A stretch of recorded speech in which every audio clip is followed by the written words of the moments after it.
Hello नमस्कार, मैं doctor Surendra खंसली ज्योतिष आचार्य ज्योतिष की इस नई श्रृंखला में आपका स्वागत करता हूं। दोस्तों, बात करते हैं आज मकर राशि की, कैप्रिकॉर्न साइन की। और कैप्रिकॉर्न साइन में जो ये मकर राशि है, हम चंद्र कुंडली के हिसाब से चलते हैं। चंद्र कुंडली के हिसाब से देखते हैं तो ये आपकी मकर राशि असेंडेंट हो गया।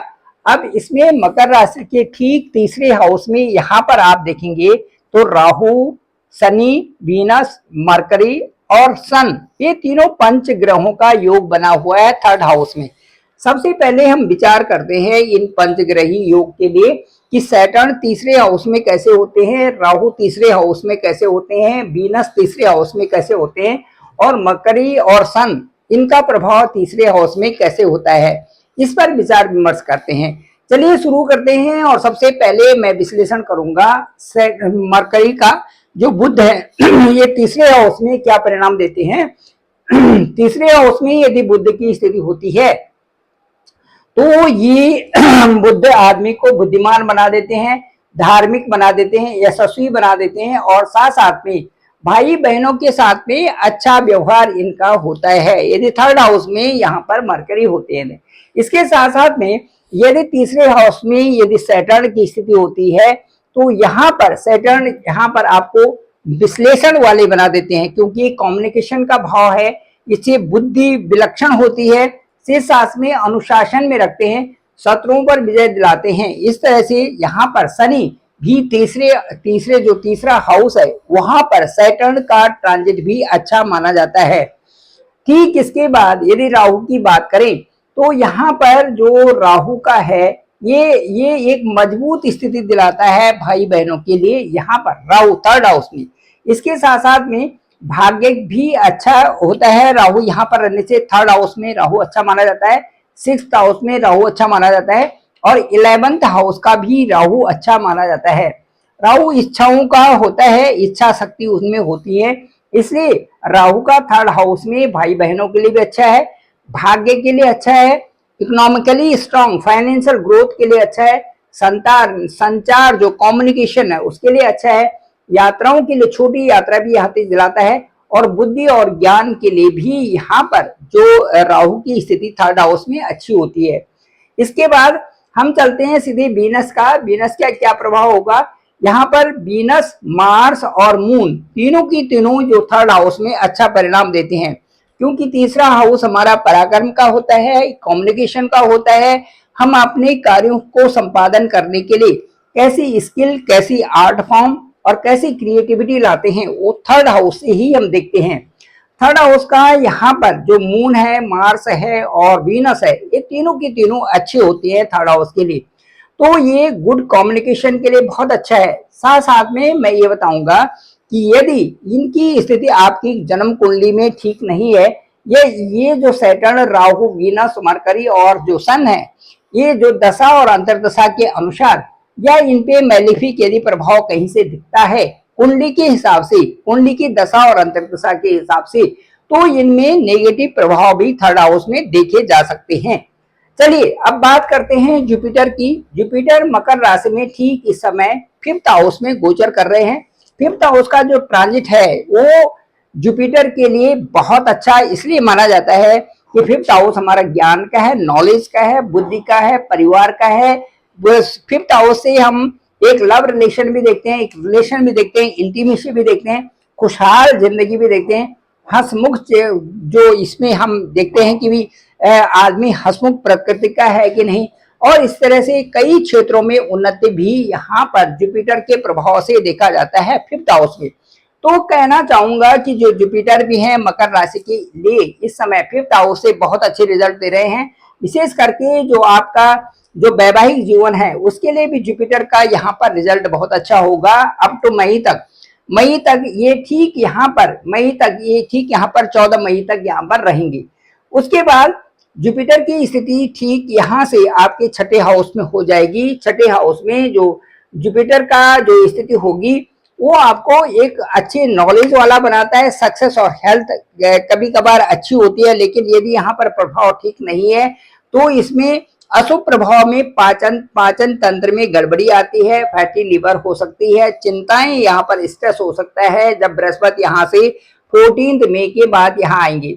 ठीक यहाँ पर यदि फिर से दोबारा चलते हैं थर्ड हाउस में, तो थर्ड हाउस में जो 18 मई ऑनवर्ड्स जो राहु है वो आपके बैक हाउस, बैक में चले जाएंगे, और बैक मतलब यानी दूसरे हाउस में यहाँ पर गोचर करेंगे। उसी तरह से मरकरी भी जो आपके 6 मई को आपके चतुर्थ हाउस में आ जाएंगे। चतुर्थ हाउस से भी मरकरी के अच्छे रिजल्ट निकलेंगे, बुध के अच्छे रिजल्ट निकलेंगे।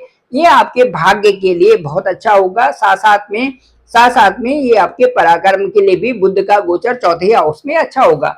इसके बाद जो सन है वो आपके 14 अप्रैल के बाद, 14 अप्रैल के बाद ठीक आपके चतुर्थ हाउस में आ जाएंगे।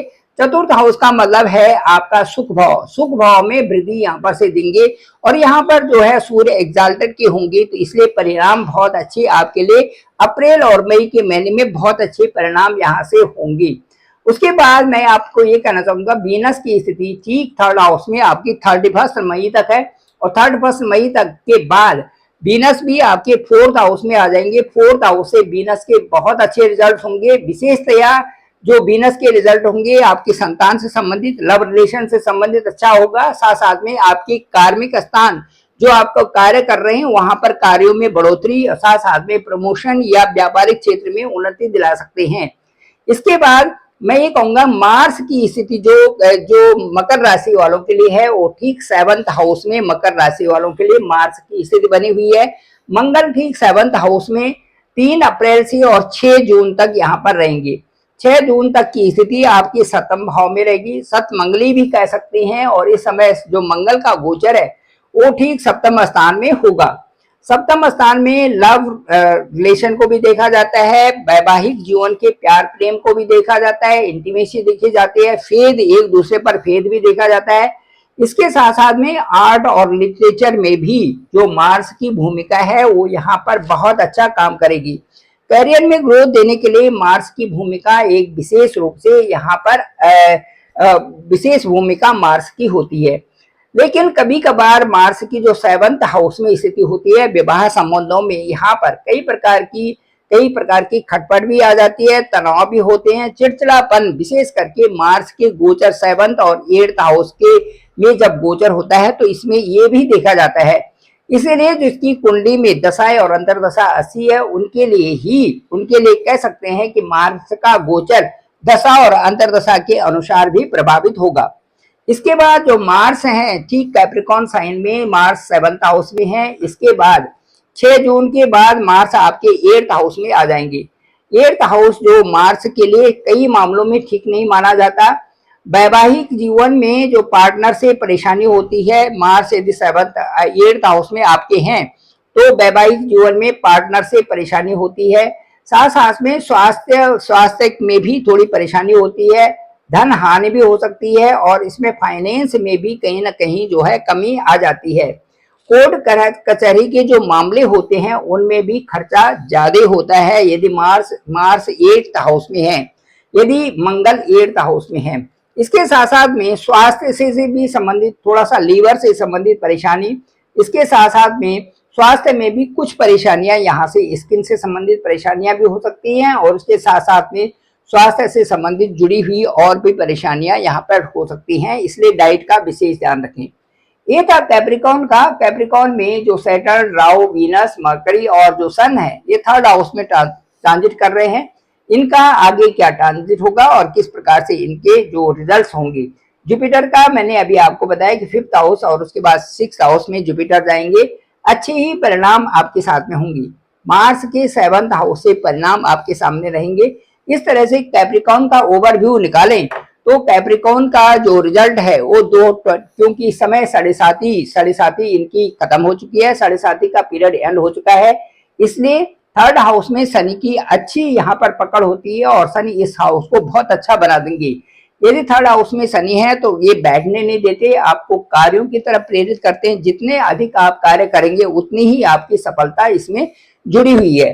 तो कह सकते हैं कि सैटर्न का बहुत अच्छा गोचर होने से अच्छा प्रभाव आपके लिए बन रहा है। आप डिसिप्लिन भी बन रहे हैं, अपने कार्यों को सही ढंग से कर रहे हैं, सही ढंग से आगे बढ़ा रहे हैं, और इससे आपके फाइनेंशियल ग्रोथ भी हो रहा है। साथ साथ में आपकी नौकरी में भी प्रमोशन के और एक लाभ के पूरे अवसर इस समय दिखाई दे रहे हैं। Thank you very much. मैं डॉक्टर सुरेंद्र खंसली, ज्योतिष आचार्य, डिस्क्रिप्शन पे मेरा नंबर है 9868280191। आप डायरेक्ट मुझे कॉल भी कर सकते हैं, मैं आपका कॉल पिक करूंगा। देखेंगे कि आपका असेंडेंट क्या है, कहाँ पर आपका लग्न कहाँ पर है, भाग्येश आपके कहाँ पर है, किस तरह से रिजल्ट दे रहे हैं, साथ साथ में पंचमेश और उसके बाद सप्तमेश की स्थिति क्या है। आप यदि वैवाहिक हैं तो आपका वैवाहिक जीवन कैसा चल रहा है, यदि आपका विवाह नहीं हुआ है तो पंचम और सप्तमेश क्या युति बना रहे हैं आपके लिए, आपका बृहस्पति आपके लिए क्या सोच रहे हैं, आपके वीनस आपके लिए क्या सोच रहे हैं, इन सब का विश्लेषण करते हुए आपसे बात करेंगे। मुझे लगता है कि वो वार्ता मेरे अनुभव के अनुसार मैं आपसे बात करूंगा और वो आपको अच्छा भी लगेगा। पूरा विश्लेषण ओवर फोन आपसे किया जाएगा और पूरी वार्ता आपसे होगी। आपका आप मेरे को मुझे अपने बर्थ डिटेल भेज सकते हैं और उससे आपसे बात कर सकते हैं। मेरे इस चैनल को डॉक्टर सुरेंद्र खंसली नामक इस चैनल को आप सब्सक्राइब भी करें और लोगों तक भी भेजें ताकि सबको इसकी जानकारी हो सके। आप सभी लोगों का धन्यवाद, आप सभी लोगों का बहुत बहुत आभार।